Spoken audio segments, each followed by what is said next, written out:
والصلاة والسلام على النبي العدنان وعلى آله وصحبه ومن تبعهم بإحسان إلى يوم الحشر والنشور والميزان.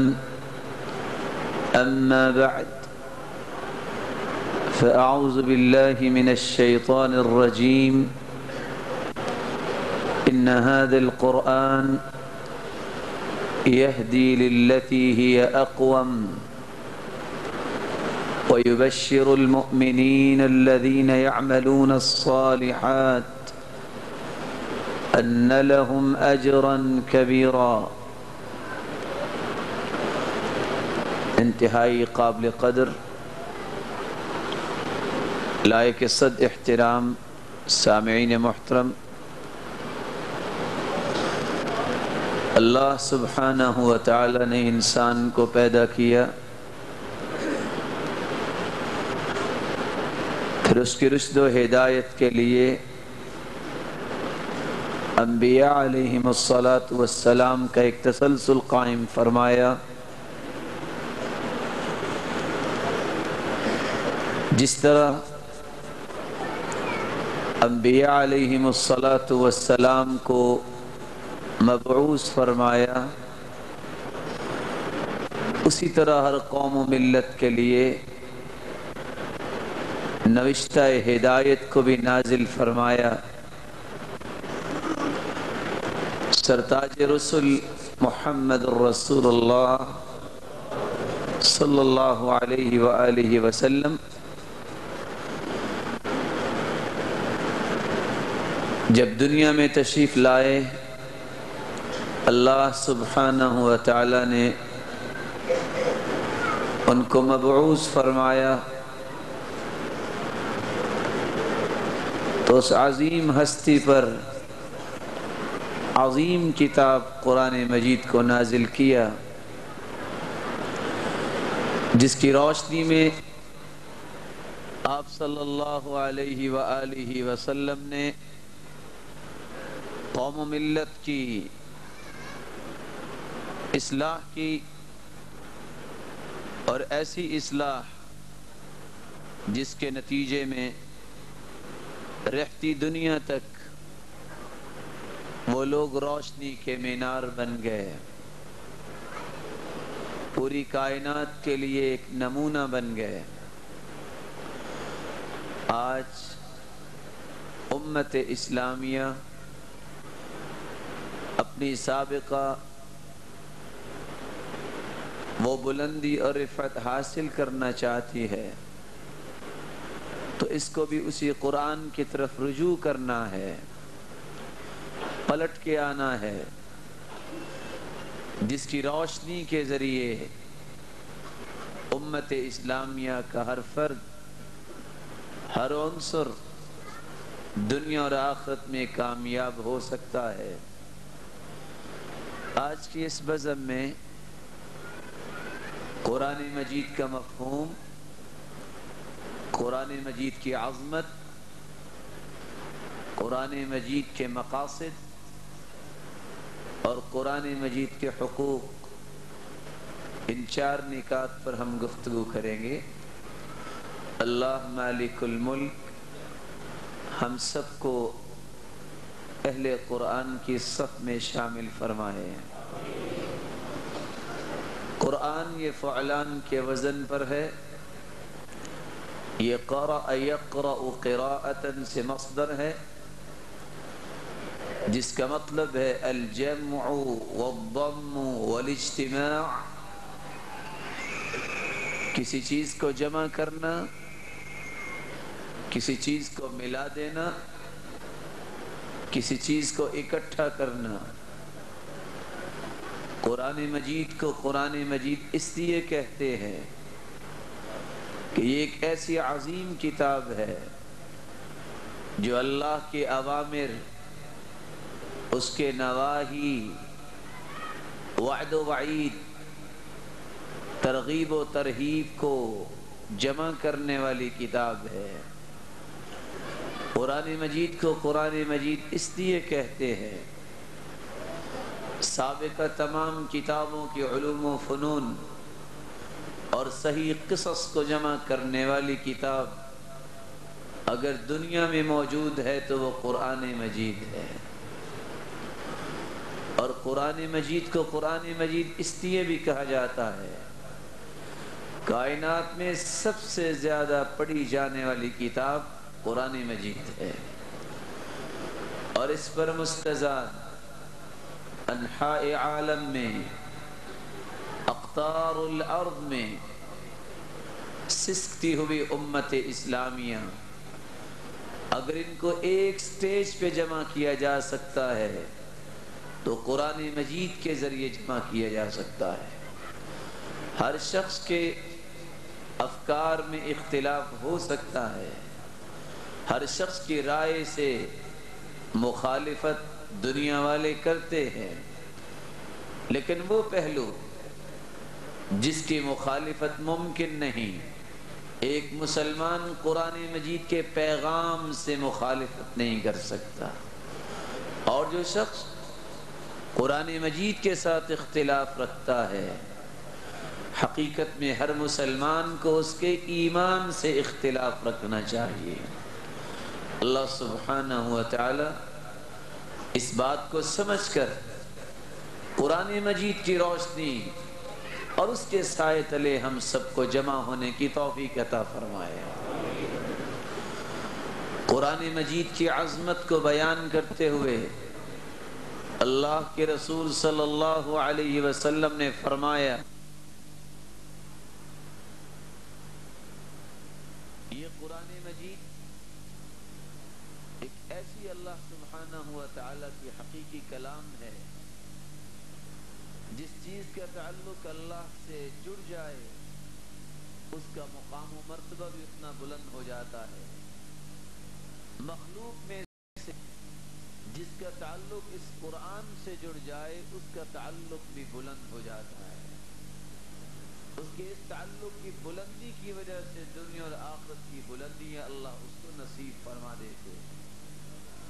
اما ان نبیکم قد قال ان اللہ یرفع بهذا الكتاب اقواما ویضع به آخرین۔ اللہ سبحانہ و تعالی اس قرآن کی بدولت بہت ساری قوموں کو بلندی سے نوازیں گے، لیکن ان لوگوں کو جنہوں نے اس کو نوشتہ ہدایت سمجھا، آفاقی کتاب سمجھا، جنہوں نے زندگی کے ہر پہلو اور زاویے میں اس سے تعلیمات لی اور اسی کو ہی اپنی زندگی کا دستور حیات بنا لیا۔ وَيَضَعُ بِهِ آخَرِينَ، اور کتنی ہی قوموں کو اللہ ذلیل کریں گے تو اس کتاب کو چھوڑ دینے کی وجہ سے۔ اللہ سبحانہ و تعالی ہمیں محفوظ فرمائے۔ ابو سعید خدری رضی اللہ تعالی عنہ فرماتے ہیں، اللہ کے رسول صلی اللہ علیہ وسلم نے فرمایا، وَعَلَيْكَ بِذِكْرِ اللَّهِ وَتِلَاوَةِ الْقُرْآنِ فَإِنَّهُ ذِكْرُكَ فِي الْأَرْضِ وَرَوْحُكَ فِي السَّمَاءِ۔ اے میرے بھائی، اپنی زندگی میں کامیابی چاہتے ہو، قرآن مجید کی تلاوت کو لازم پکڑو، اللہ کے ذکر کو لازم پکڑو۔ یہ دونوں ایسی عظیم نعمتیں ہیں جو ان کو اختیار کر لیتا ہے۔ ذکرک فی الارض وروحک فی السماء، دنیا کے اندر رہتے ہوئے اللہ سبحانہ و تعالی اس شخص کا بلند مقام بنا دیتے ہیں۔ اور یہ تو دنیا کی بات ہے، آسمانوں میں اس کی شہرت ہوتی ہے۔ شہرت حقیقتاً وہی ہوتی ہے کہ انسان زمین پہ چلتا نظر آتا ہے لیکن بلال کی طرح اس کے قدموں کی آہٹ جنت میں سنائی دیتی ہے۔ اللہ کے رسول صلی اللہ علیہ وسلم فرماتے ہیں، دخلت الجنہ فسمعت قراءة، میں جنت میں داخل ہوا، میں نے قرآن مجید کی تلاوت سنی، فقلت من هذا، میں نے کہا یہ کون سا شخص ہے؟ مجھے جواب ملا حارثة بن النعمان رضی اللہ عنہ وارضاہ، یہ حارثہ بن نعمان ہے۔ سبب کیا ہے؟ كذلكم البر وكان أبر الناس بأمه، یہ وہ شخص ہے جس نے قرآن مجید کے مقاصد کو سمجھا اور ان مقاصد کو حاصل کرنے کے لیے کوشش بھی کر رہے ہیں، اپنے والدین کی خدمت میں لگے ہیں اور سب سے زیادہ اپنے والدہ کا احترام کرنے والے ہیں۔ قرآن مجید کی تلاوت دنیا میں کر رہے ہیں، لیکن اس قرآن مجید کی تلاوت کی لذت سے جنت کی حوریں محظوظ ہو رہی ہیں۔ اللہ کے رسول صلی اللہ علیہ وسلم نے فرمایا قیامت کا دن ہوگا جب پوری کائنات ایک عجیب کیفیت میں ہوگی جس کی حقیقت کو قرآن مجید کچھ یوں آشکارا کرتا ہے، یوم یفر المرء من اخیہ وامہ وابیہ وصاحبتہ وبنیہ، بھائی بھائی کا انکار کر دے گا، والدین سے اولاد دعا جائے گی، بیوی خامند کا انکار کر دے گی، کوئی کسی کے کام نہیں آئے گا۔ بلکہ اللہ سبحانہ و تعالی نے ایک دوسری جگہ کسی اور طریقے سے بھی بیان کیا کہ حالت یہ ہوگی يُبَصَّرُونَهُمْ يَوَدُّ الْمُجْرِمُ لَوْ يَفْتَدِي مِنْ عَذَابِ يَوْمِئِذٍ بِبَنِيهِ وَصَاحِبَتِهِ وَأَخِيهِ وَفَصِيلَتِهِ الَّتِي تُؤْوِيهِ وَمَنْ فِي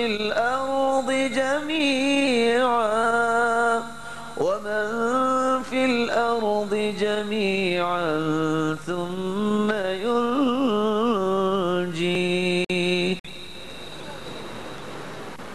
کافر کو جب جہنم نظر آئے گی، مجرم کو جب جہنم نظر آئے گی، اس وقت یہ اس بات کا اظہار کرے گا، پسند کرے گا، اے اللہ میری اولاد کو جہنم میں پھینک دے، مجھے چھوڑ دے۔ اے اللہ میرے بھائیوں کو جہنم میں پھینک دے، میری بیوی کو جہنم میں پھینک دے، اللہ میرے خاندان کو جہنم میں جلا دے، جس کی طرف میں لوٹ لوٹ کے جاتا تھا، مجھے چھوڑ دے۔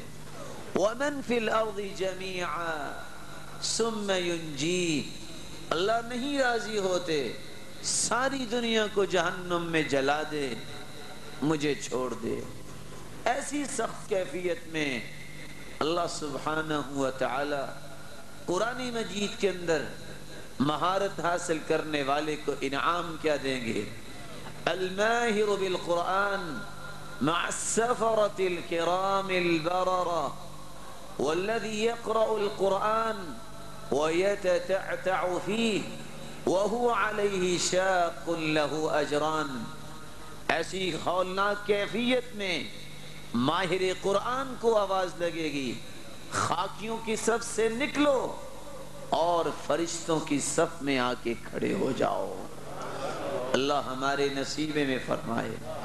آپ صلی اللہ علیہ وسلم نے اس لیے فرمایا تھا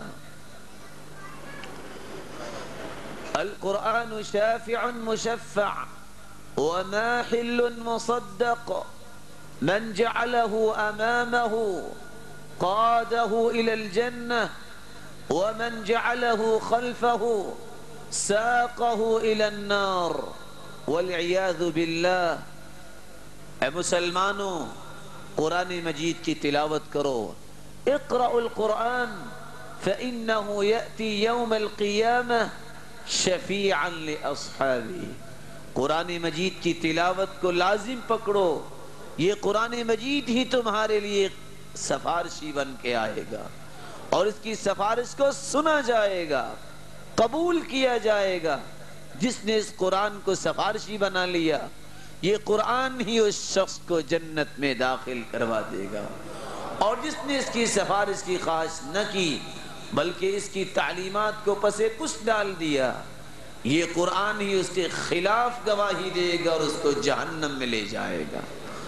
اللہ ہم سب کو محفوظ فرمائے۔ میرے معزز اور محترم بھائیوں، اللہ کے رسول صلی اللہ علیہ وسلم نے اس لیے فرمایا تھا، قیامت کا دن ہوگا، قرآن مجید کی تلاوت کرنے والا شخص جب اللہ کے سامنے حاضر ہوگا، یقال لصاحب القرآن اقرأ وارتقی ورتل كما كنت ترتل في الدنيا فإن منزلتك عند آخر آية تقرأها۔ اے قاری قرآن، جس طرح تو دنیا میں تلاوت کرتا تھا، جس طرح ترتیل کے ساتھ، خوبصورتی کے ساتھ دنیا میں قرآن مجید کی تلاوت کیا کرتا تھا، آج وقت ہے اس کا انعام لینے کا۔ اب پھر دوبارہ قرآن مجید کی تلاوت شروع کرو اور پوری کائنات وہ تلاوت سن رہی ہوگی۔ قرآن مجید کی تلاوت شروع کرو اور جنت کے سیڑھیاں چڑھتے جاؤ، تمہارا مقام وہاں ہوگا جہاں من الجنت والناس آ جائے گی۔ اللہ ہم سب کے نصیبے میں یہ مقام فرمائے۔ آپ صلی اللہ علیہ وسلم نے فرمایا، قرآن مجید کو یاد کرنے والا شخص، اس پہ عمل کرنے والا شخص، اس کے والدین کو ایسا تاج پہنایا جائے گا، لا تقوم لهم الدنیا، دنیا کی کوئی چیز اس کا سامنا نہیں کر سکے گی۔ جب اللہ سبحانہ و تعالی یہ انعام نصیب کریں گے تو شخص کہے گا، اے اللہ میں نے کون سا عمل کیا جس وجہ سے اتنا بلند مقام مجھے ملا؟ جواب ملے گا، بِأَخْذِ وَلَدِكُمَ الْقُرْآنِ، تم نے اپنے بیٹے کو قرآن مجید کی تعلیم دی تھی، اس کو قرآن مجید یاد کرنے کے لیے لگایا تھا۔ اللہ ہم سب کی اولادوں کو قرآن مجید کے حافظ بنائے، قاری اور ماہر بنائے، اور قیامت کے دن اس کے جملہ فضائل کو حاصل کرنے والے بنائے۔ میرے معزز اور محترم بھائیوں، قرآن مجید کے یہ فضائل اس شخص کو حاصل ہوتے ہیں جو قرآن مجید کے 5 مقاصد کو سامنے رکھ کے قرآن مجید کو پڑھتا ہے۔ سب سے پہلا مقصد، قرآن مجید کو پڑھو تو اس نیت سے پڑھو کہ دنیا جہان کا علم اسی کتاب میں ہے، دنیا جہان کا علم ایک طرف اور قرآن مجید کا علم ایک طرف ہے۔ اس لیے عبداللہ ابن مسعود رضی اللہ تعالی عنہ فرمایا کرتے تھے، اذا اردتم العلم فانثروا هذا القرآن فإن فيه علم الاولین والآخرین۔ مسلمانوں، اگر علم و معرفت کی خواہش ہے، علم و معرفت و عرفان کو حاصل کرنا چاہتے ہو، کبھی یہ ذوق پیدا ہو جائے کہ میرے پاس بھی علم آنا چاہیے، تو قرآن مجید کو کھول لینا۔ اس قرآن مجید کے اندر پہلی کتابوں کا علم بھی موجود ہے، اور رہتی دنیا تک ان کی زندگی کی جمیع ضروریات کو پورا کرنے والا علم اس کتاب میں موجود ہے۔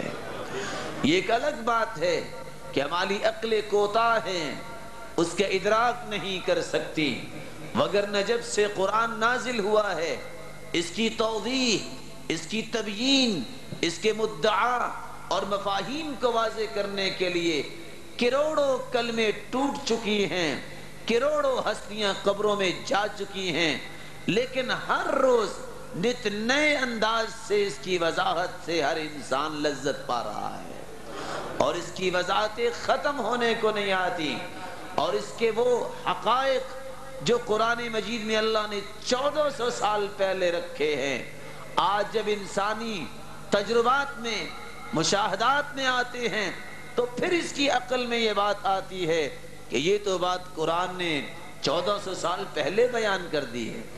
آج ٹیکنالوجی کے دور میں ہر شخص لفظ ٹیکنالوجی بول کر اچھلتا نظر آتا ہے، اور اس بیچارے کو یہ پتہ نہیں کہ پوری ٹیکنالوجی قرآن مجید کی ایک آیت کے آدھے حصے کے گرد طواف کرتی نظر آتی ہے۔ وَأَنزَلْنَا الْحَدِيدَ فِيهِ بَأْسٌ شَدِيدٌ وَمَنَافِعُ لِلنَّاسِ، ہم نے لوہے کو نازل کیا ہے اور اس میں پروفٹ بھی رکھا ہے اور طاقت بھی رکھی ہے۔ دنیا جہان کی ٹیکنالوجی اور اس کے پروفٹ اسی آیت کے گرد چکر کاٹتے نظر آتے ہیں۔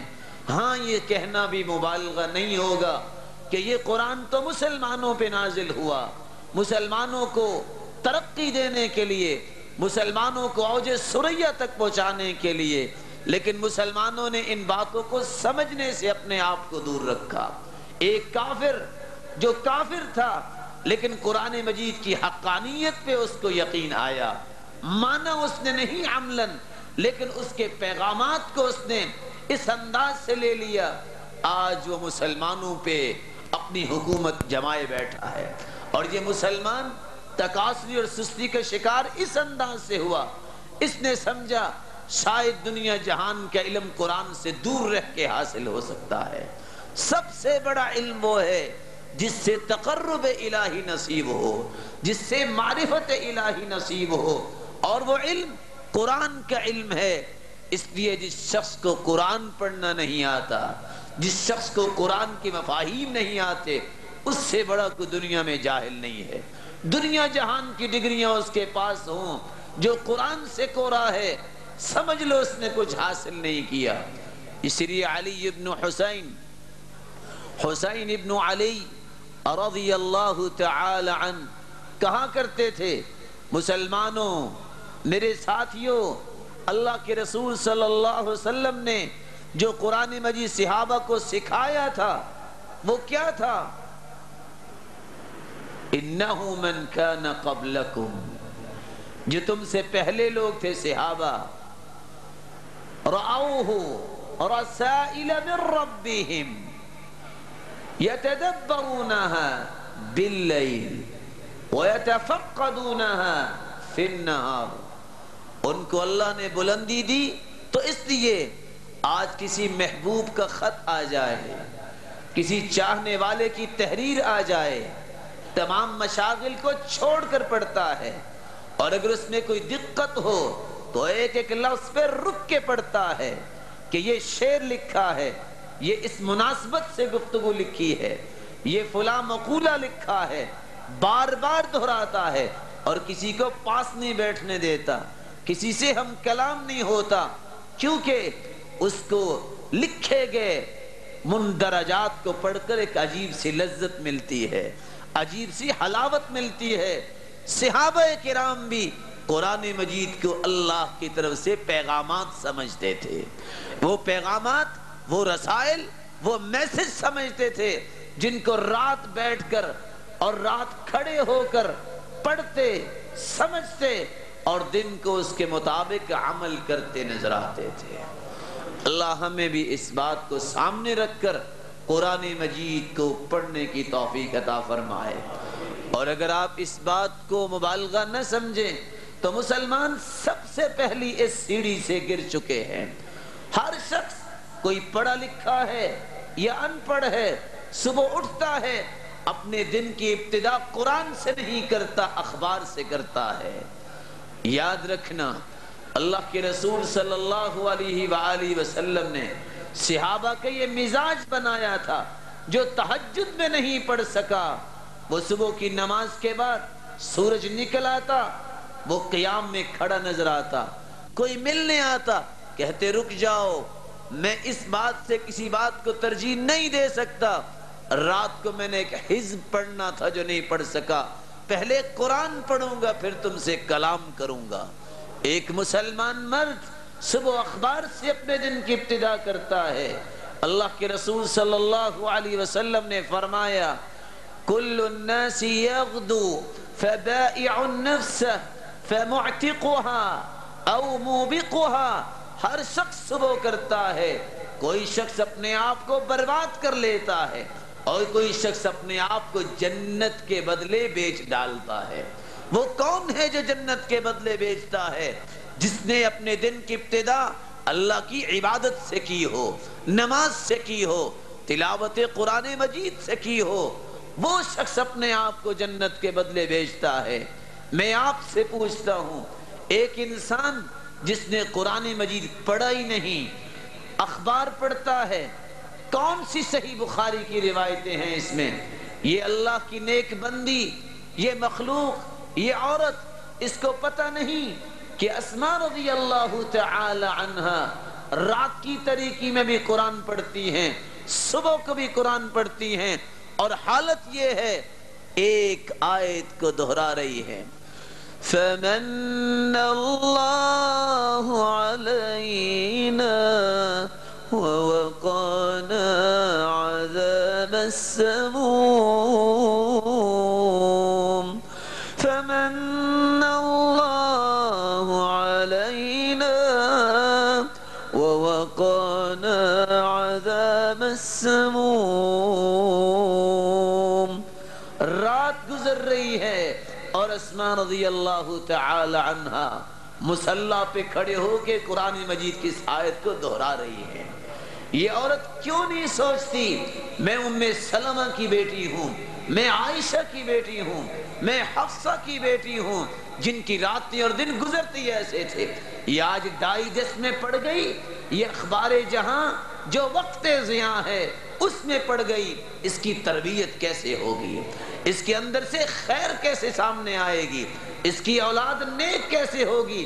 جس کی خود تربیت ڈائجسٹ کریں، جس کی خود تربیت چینل کریں، جس عورت کی خود تربیت جو اخبار جہاں کرے اور انتہائی غلط قسم کے ناول کریں، وہ اپنی اولاد کی تربیت کیا کر سکتی ہے؟ وہ اپنی اولاد کو صحیح تعلیم کیا دے سکتی ہے؟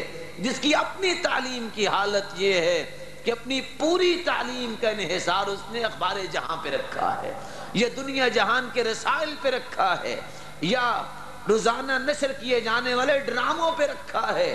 ایسی عورت یا ایسا شخص جس صبح اٹھتا ہے، نوائے وقت بھی پڑھ لیتا ہے، جنگ بھی پڑھ لیتا ہے، خبریں بھی پڑھ لیتا ہے، نہیں توفیق ہوتی تو قرآن کی توفیق نہیں ہوتی. کیا علم یہ سیکھے گا؟ سیکھے گا وہ جو کچھ اخبار میں لکھا ہے، سیکھے گا تو دنیا جہان کی ٹینشن سیکھے گا، ڈپریشن کا شکار ہوگا، فرسٹریشن کا شکار ہوگا، کیونکہ یہی کچھ بیان کیا ہے. تسلی چاہیے تو قرآن پڑھے، لذت زندگی میں چاہیے تو قرآن پڑھے. صحابی اللہ کے رسول کے پاس تشریف لاتے ہیں. اللہ کے رسول قرآن مجید کتنے دن میں ختم کروں؟ قال اقرأ فی 40، 40 دن میں قرآن مکمل کرو. کہا میرے پاس اور قوت ہے. قال اقرأ فی 30، چلو 30 دن میں ختم کرو. کہا مجھے اور ذوق ہے. قال اقرأ فی 25، چلو 25 دن میں ختم کر لو. کہا اللہ کے رسول اور تڑپ ہے. قال اقرأ فی 20، 20 دن میں ختم کر لو. کہا اللہ کے رسول دل اور چاہتا ہے. قال اقرأ فی 15، 15 دن میں قرآن مجید کو ختم کرو. کہا اللہ کے رسول نہیں، جی چاہتا ہے اور پڑھوں. قال اقرأ فی 10، 10 دن میں مکمل کر لو. کہا اللہ کے رسول اور جی چاہتا ہے. قال اقرأ فی 7، 7 دن میں مکمل کرو. صحابی کو نصاب بتایا ہے. دنیا جہان کے کریکولم پڑھنے والوں، اس کریکولم کو بھی کبھی نظر انداز نہ کیا کرو. تم نے یہ دیکھا ہے فلاں کا نصاب بڑا اچھا ہے، فلاں کا نصاب بڑا اچھا ہے، پڑھنے کے بعد بنتا کیا ہے؟ یہ بنتا ہے کہ دنیا جہان کی ذلت پھر بھی اس کے ماتھے پہ ہے. اس کریکولم کو کس نے پڑھا ہے؟ کم سے کم 7 دن اور زیادہ سے زیادہ 40 دن میں تو مسلمان کا نصاب ہے قرآن مکمل کرے. یہی تو سبب ہے کہ ہماری زندگیوں میں تبدیلی نہیں آتی، کیونکہ ہم نے اصل نسخے کی طرف رجوع نہیں کیا. ہم نے اپنے ایتھکس کو دیکھا ہی نہیں ہے، ہم نے اپنا کانسٹیٹیوشن سمجھا ہی نہیں ہے کہ دستور حیات کیا ہے اور اللہ ہم سے مطالبہ کیا کرتے ہیں. اور یہ کتاب جو پوری کائنات میں سب کتابوں کی سرتاج ہے، اس کا مطالبہ ہم سے کیا ہے، اور اس کی ایک ایک لائن، ایک ایک سطر جو ہے امت کی بلندی کا راز کس طرح چھپائے بیٹھی ہے، یہ پڑھنے سے ہی پتہ چلتا ہے، سمجھنے سے ہی پتہ چلتا ہے. یاد رکھنا وہ قوم بھی تھی جنہوں نے اس قرآن کو پڑھا. یہ پوری دنیا کا نقشہ کس نے بنایا تھا؟ بتاؤ، یہ لاکھوں میل، یہ گلیکٹک سسٹم کس نے سب سے پہلے ایجاد کیا؟ کس نے سب سے پہلے اس کا انکشاف کیا؟ دنیا جہان کی وہ چیزیں جس کو آج دیکھ دیکھ کے مچلتا نظر آتا ہے یہ مسلمان، یہ کس نے پیش کی تھی؟ یہ ان لوگوں نے پیش کی جنہوں نے اس کتاب مقدس کو سب سے بڑا علم سمجھا. اللہ ہمیں بھی اس بات کی توفیق عطا فرمائے. لیکن اگر آپ ناراض نہ ہوں تو چھوٹا سا وعدہ کر لیں یہاں بیٹھے. کم از کم یہ تو آپ وعدہ کر سکتے ہیں نا کہ کچھ بھی ہو جائے، ماضی ما ماضی، جو گزر گیا گزر گیا، آئندہ سے ہمارے دن کی ابتدا قرآن مجید سے ہوگی. سب ساتھی عہد کرتے ہیں؟ اللہ آپ سب کو عزتوں سے نوازے.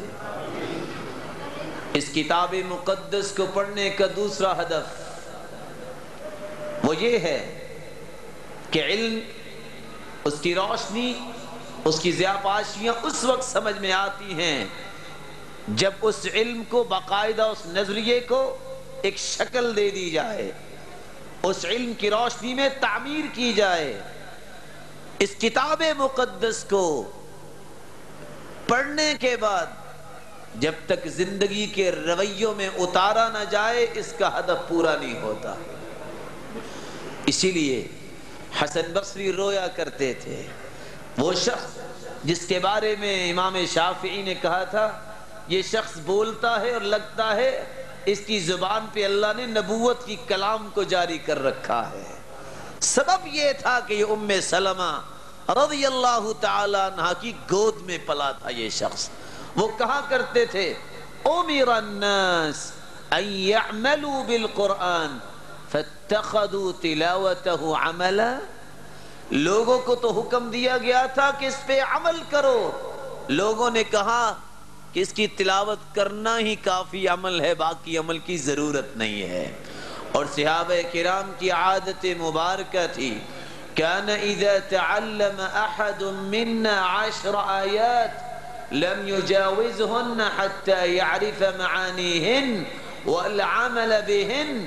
صحابہ کرام 10 آیتیں پڑھتے، 11ویں آیت کی طرف پیش قدمی نہ کرتے جب تک 10 کے معانی کو سمجھ نہ لیتے اور اس کے مطابق عمل نہ کر لیتے.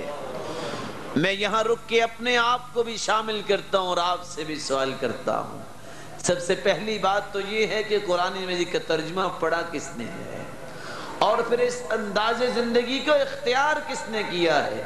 ہماری تو حالت یہ ہے، اگر یہ کہہ دوں تو ناراض تو نہیں ہوں گے، اللہ کے رسول صلی اللہ علیہ وآلہ وسلم نے صحابہ کی جس نہج سے تربیت کی، آج اس منہج، اس منہاج کو پسند کرنے والا کو نظر ہی نہیں آتا.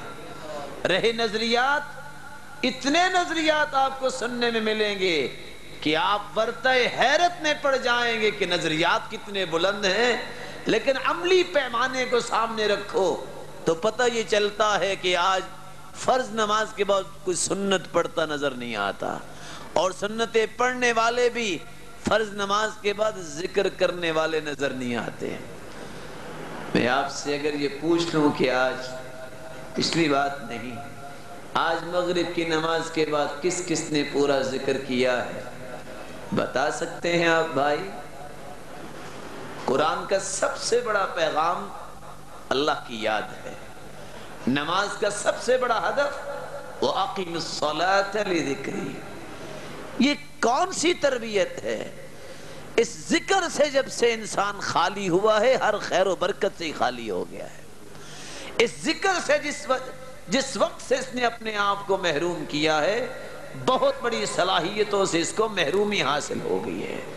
اس لیے میں گزارش کروں گا، اور ویسے ہوں تو میں آپ کا بھائی نا، کیوں جی آپ کا بھائی ہوں نا، غصہ تو نہیں کریں گے، 2 منٹ تک ہم کوئی گفتگو نہیں کریں گے تاکہ یہ حجت ہو جائے کہ آج کے بعد ہم نے ذکر نہیں چھوڑنا۔ جن جن بھائیوں نے ذکر مکمل نہیں کیا ابھی مکمل کر لیں، جو کر چکے ہیں اتنی دیر استغفر اللہ کہہ لیں کہ ہم نے اس کی عظمت خود سمجھی ہے تو سمجھائی کیوں نہیں۔ باقی گفتگو ہم 2 منٹ کے بعد انشاءاللہ کریں گے۔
امام ابن تیمیہ رحمۃ اللہ علیہ جب ان سے بات کوئی کرنا چاہتا وہ بات نہیں کرتے تھے، کہتے ہذہ غدوتی، یہی میری خوراک ہے، مجھے ذکر کرنے دو، میں نے یہ خوراک استعمال نہ کی تو زندہ کیسے رہوں گا۔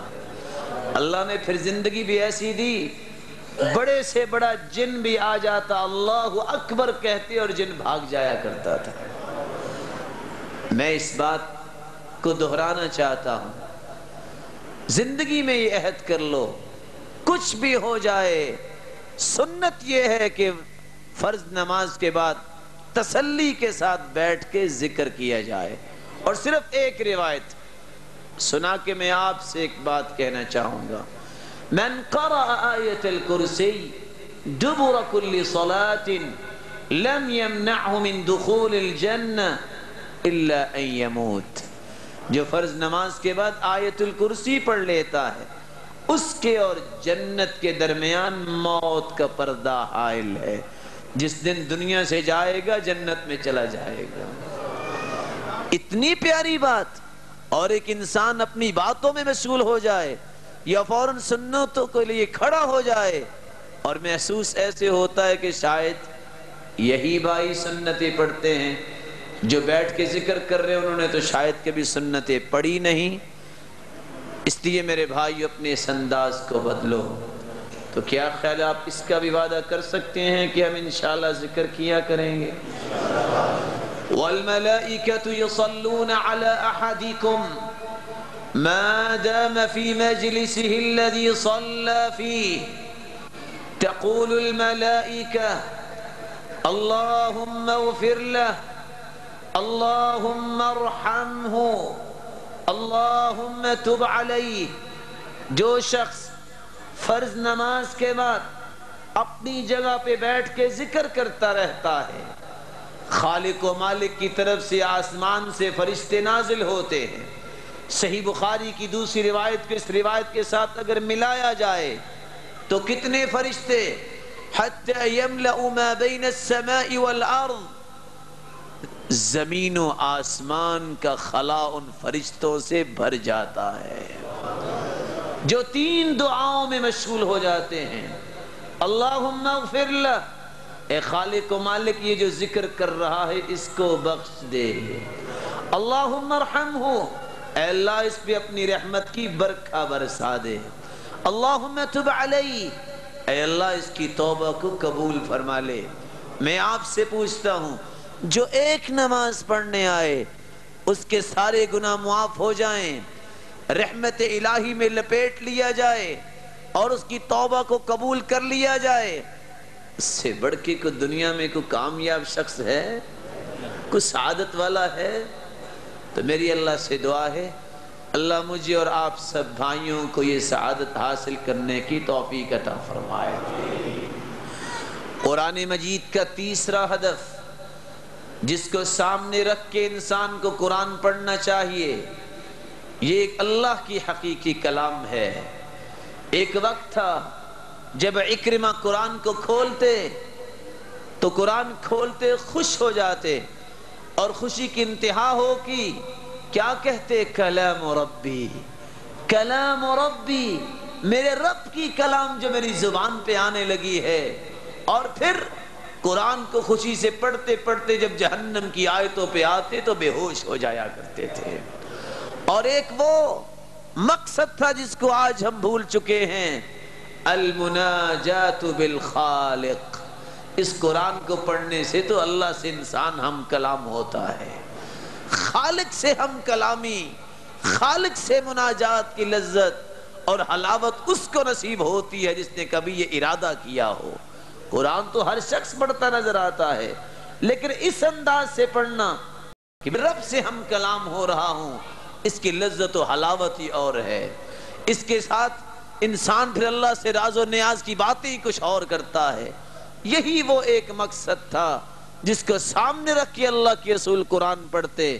كان اذا قام من الليل رفع طورا وخفض طورا، کبھی آواز کو بلند کرتے، کبھی اس کو دھیمے انداز سے پڑھتے، معانی پہ غور کرتے ہوئے آیات کے ساتھ تفاعل کرتے۔ اور ایک وقت آیا جب اللہ کے رسول اس آیت کو پڑھ رہے ہیں، إِن تُعَذِّبْهُمْ فَإِنَّهُمْ عِبَادُكَ وَإِن تَغْفِرْ لَهُمْ فَإِنَّكَ أَنْتَ الْعَزِيزُ الْحَكِيمُ۔ ایک مرتبہ نہیں، اپنے رب سے ہم کلام ہیں۔ پوری رات گزر گئی ہے اور یہ آیت زبان مقدس پہ جاری ہے۔ سعید بن جبیر رحمہ اللہ رحمت واسعہ، صحابہ کے قصص تو بے شمار ہے، میں ذرا قریب آپ کو لانا چاہتا ہوں۔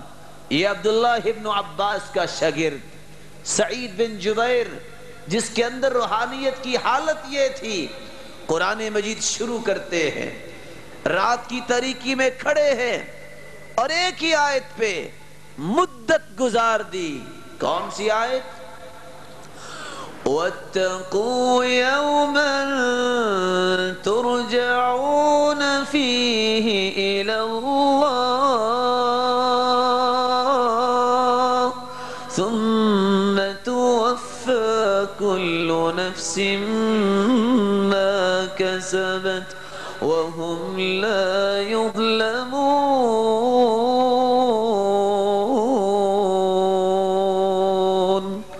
وَاتَّقُوا يَوْمًا تُرْجَعُونَ فِيهِ إِلَى اللَّهِ، دنیا والو اللہ سے ڈر جاؤ اس دن کے بارے میں جس دن تمہیں اللہ کی طرف لوٹایا جائے گا، اور ہر شخص کو اس کے عمل کا پورا پورا بدلہ ملے گا، ظلم نہیں کیا جائے گا۔ اور ایک وقت تھا کہ جب قرآن مجید کے اس ہدف کو سمجھنے والے اسماء کی بھی بات سنی، عمر رضی اللہ تعالیٰ عنہ قرآن مجید کی تلاوت کر رہے ہیں نماز کے اندر، وَالطُّورِ وَكِتَابٍ مَّسْطُورٍ فِي رَقٍّ مَّنشُورٍ۔ قرآن کی آیت جاری ہے۔ جب اس آیت پہ پہنچے، إِنَّ عَذَابَ رَبِّكَ لَوَاقِعٌ مَا لَهُ مِن دَافِعٍ۔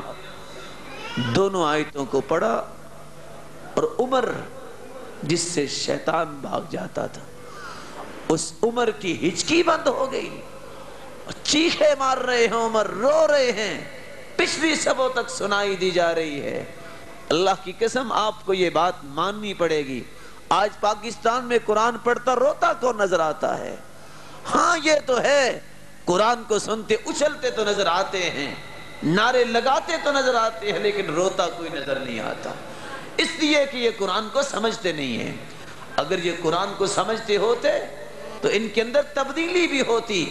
عبداللہ بن مسعود رضی اللہ تعالیٰ عنہ سے کہا کرتے تھے اقرأ القرآن وحرکوا بہ القلوب، مسلمانوں قرآن کو پڑھا کرو اور اپنے آپ کو جھنجھوڑا کرو، اس دل کے ساتھ معاملہ کیا کرو کہ اس کے اندر خوف کیوں نہیں پیدا ہوتا۔ اس لیے عمر بن عبدالعزیز رو کر کہتے تھے مسلمانوں میں تمہیں کیا کہوں، تم ایک شاعر کی بات سن کے رونے لگ جاتے ہو، قرآن پہ قرآن کو سن کے روتے نہیں ہو۔ عالجو قلوبکم، تم قلبی بیمار ہو، تم قرآن کو سن کے روتے نہیں۔ یہ قرآن تو وہ کتاب ہے، وہ اللہ کی حقیقی کلام ہے کہ یہ ابو جہل کافر تو تھا، اخنس بن شریح کافر تو تھا، اور ابو سفیان اسلام سے پہلے کافر تو تھا، لیکن 3 دن ساری رات اس قرآن کی لذت کی وجہ سے وہاں سے اٹھ کے نہیں جا سکا۔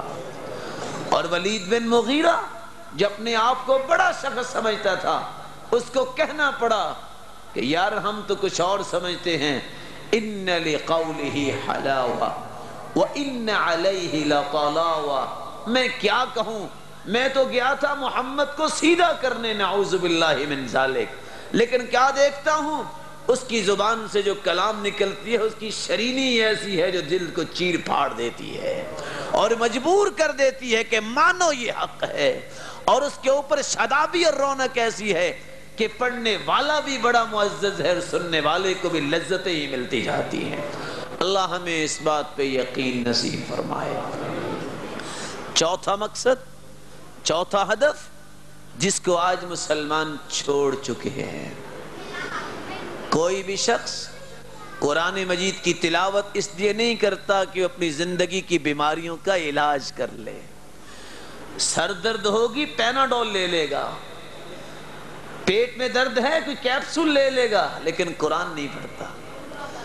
بقصد الاستشفاء بھی، جب تک شفا کی غرض سے نہیں پڑھو گے نہ تمہاری روحانی بیماریاں ختم ہوں گی نہ جسمانی بیماریاں ختم ہوں گی۔ سب سے بڑا ہاسپٹل دنیا میں ہو لیکن تمہیں شفا نہیں دے سکتا، لیکن جو شفا اللہ نے قرآن میں رکھی ہے اس سے بڑی کوئی شفا ہی نہیں ہے۔ اس لیے اللہ سبحانہ وتعالی نے فرمایا یا ایہا الناس قد جاءتکم موعظۃ من ربکم وشفاء لما في الصدور وهدى ورحمة للمؤمنين۔ مسلمانوں تمہارے لیے اللہ نے شفا نازل کر دی ہے، وشفاء لما في الصدور، تمہارے دلوں کی بھی شفا اس میں ہے، ایمان کی بھی شفا اس میں ہے اور جسم کی بھی شفا اس میں ہے۔ ایک وقت تھا کہ جب جبیر بن مطعم کی دل کی دھڑکن سٹیبل نہیں ہو رہی، اس کے اندر اپ اینڈ ڈاؤن آ رہا ہے، کہا کیا کروں، ڈاکٹر تو کچھ نہیں کر سکتے، سورۃ الطور کی تلاوت کرنی شروع کر دی۔ اللہ کے رسول مغرب کی نماز میں تلاوت کر رہے ہیں، جب اس آیت پہ پہنچے ام خلقوا من غیر شیء ام هم الخالقون ام خلقوا السماوات والارض بل لا یوقنون۔ وہ صحابی جو بستر پہ بیمار پڑے ہیں، جن کے دل کی دھڑکن قابو میں نہیں ہے، سٹیبل نہیں ہے پلس ریٹ، کیا کہتے ہیں، قرآن کی لذت اور حلاوت پہ قربان جاؤں، یہ آیتیں میں پڑھتا گیا، میرا دل ایسے سٹیبل ہوا کہ انی اطیر فی الفضاء، ایسے لگتا میں نہیں میرا دل فضا میں اڑ جائے گا۔ اس کے بعد کبھی دل کی تکلیف نہیں ہوئی۔ لیکن آج کارڈیالوجی میں پڑا شخص بھی نماز نہیں پڑھتا، اللہ کا ذکر نہیں کرتا، نہ پاس بیٹھنے والے قرآن کی اس کو دعوت دیتے ہیں۔ سب سے بڑا علاج دنیا کی بیماریوں کا قرآن ہے۔ اس قرآن کو بار بار پڑھو، اس کو سمجھو، دل کے روگ بھی ختم، جسم کی بیماریاں بھی ختم۔ وَنُنَزِّلُ مِنَ الْقُرْآنِ ما هو شفاء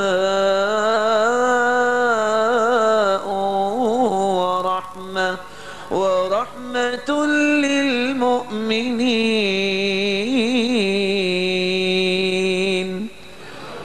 مسلمانوں، ہم نے شفا بھی اس کو بنا کے نازل کیا ہے، اور شفا کے ساتھ اللہ کی رحمت بھی ہے۔ اللہ ہمیں اس بات پہ یقین نصیب فرمائے۔ قُلْ هُوَ لِلَّذِينَ آمَنُوا هُدًى وَشِفَاء۔ ہدایت چاہتے ہو قرآن پڑھو، اور شفا چاہتے ہو قرآن پڑھو۔ اس لیے علی رضی اللہ تعالیٰ عنہ فرماتے ہیں، اللہ کے رسول صلی اللہ علیہ وسلم نے فرمایا، خیر الدواء القرآن، سب سے بہترین دوائی، علاج قرآن مجید ہے۔ آپ صلی اللہ علیہ وسلم اپنے گھر تشریف لائے، عائشہ رضی اللہ تعالی عنہ کے پاس ایک عورت بیٹھی ہے، وہی تعالجھا، علاج کر رہی ہے۔ آپ صلی اللہ علیہ وسلم فرمانے لگے، عالجیہا بکتاب اللہ، اگر علاج کرنا ہی چاہتی ہو تو عائشہ علاج میں بتا دیتا ہوں، کر تم لو، اس کا علاج اللہ کی کتاب سے کرو۔ اور اس لیے ابن القیم رحمت اللہ علیہ کہا کرتے تھے، مسلمانوں، جس کا یقین یہ نہیں کہ قرآن شفا ہے اور اصل شہد شفا ہے، فلا کفاہ اللہ، اس کو پھر دنیا کی کوئی چیز اس کا علاج کر بھی نہیں سکتی۔ اگر بچھو کا ڈسا ہوا 7 مرتبہ فاتحہ پڑھ کے صحیح بخاری کی روایت کے مطابق پھونکا جائے، کأنما نشط من عقال، ایسے جیسے گرہ باندھی ہے وہ کھل سکتی ہے۔ بچھو کا ڈسا ہوا تو سر درد اور پیٹ درد قرآن سے کیوں نہیں دور ہو سکتی؟ یہ دل کی بیماریاں یہ انسان کی کیوں نہیں دور ہو سکتی؟ اس لیے آج ہماری توجہ نہیں، کیونکہ ہم نے قرآن کے تقدس کو سمجھا نہیں، اس کی اہداف سے ہم نے آگاہی حاصل نہیں کی۔ اللہ ہمیں اس سے آگاہ فرمائے، اور صرف آگاہ ہی نہ فرمائے، اس کو اپنی زندگی میں اتارنے کی توفیق عطا فرمائے۔ 5واں اس کا ہدف قرآن مجید کی تلاوت، جہاں ان 4 مذکورہ بہت بڑے مقاصد کے لیے پڑھا جاتا ہے، ثواب کی نیت سے بھی پڑھا جاتا ہے۔ من قرأ حرفا من کتاب اللہ فلہ به حسنہ والحسنة بعشر امثالها، لا اقول الف لام میم حرف، بل الف حرف ولام حرف ومیم حرف۔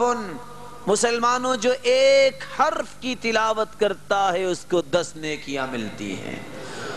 الف لام میم کا ترجمہ کوئی نہیں جانتا، ہر عالم ترجمہ کرتے وقت کہتا ہے اللہ اعلم بمرادہ بذالک، اس کا صحیح معنی اللہ ہی جانتے ہیں، کسی کو پتہ نہیں اس کے ترجمے کا۔ لیکن بغیر ترجمے کا بھی کوئی پڑھتا ہے تو اللہ الف لام میم سے بھی 30 نیکیاں نصیب کر دیتے ہیں، اور اگر ترجمے سے پڑھے تو پھر اس کا کتنا بلند مقام ہوگا۔ اللہ سبحانہ و تعالی ہمیں قرآن مجید کو پڑھنے کی توفیق عطا فرمائے۔ مثل القلب الذي ليس في قلبه شيء من القرآن كالبيت الخرب، وہ دل جس میں قرآن مجید نہیں ہے وہ تو بنجر گھر کی طرح ہے۔ کالبیت الخرب، جو گرا دیا گیا ہو گھر، اس میں کون بستا ہے؟ اس میں جن ہی بستے ہیں، اس میں چور اور ڈکیت ہی آ کے چھپا کرتے ہیں۔ جس دل میں قرآن نہیں وہاں شیطان ہی بس سکتا ہے۔ اس لیے ابو ہریرہ رضی اللہ تعالی عنہ کہا کرتے تھے، البیت الذی یتلی فیہ کتاب اللہ، جس گھر میں اللہ کی کتاب کی تلاوت ہو، کیسر خیر، اس کی خیر و برکت بڑھ جاتی ہے۔ وَيَنْفِرُّ مِنْهُ الشَّيَاطِينَ، شیطان وہاں سے بھاگ جاتے ہیں۔ وَتَحْضُرُهُ الْمَلَائِكَةُ، اللہ کے فرشتے اللہ کی طرف سے اس گھر میں نازل ہو جاتے ہیں۔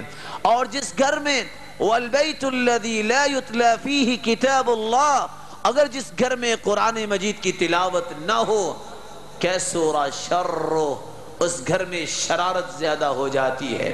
وحضرت الشیاطین، شیاطین ڈیرے جما لیتے ہیں اور فرشتے وہاں پھر حاضر نہیں ہوتے اللہ کی رحمت کے۔ اللہ سبحانہ و تعالی قرآن مجید کی تلاوت اور اس کی فہم کو ہمیں اپنی عادت بنانے کی توفیق عطا فرمائے۔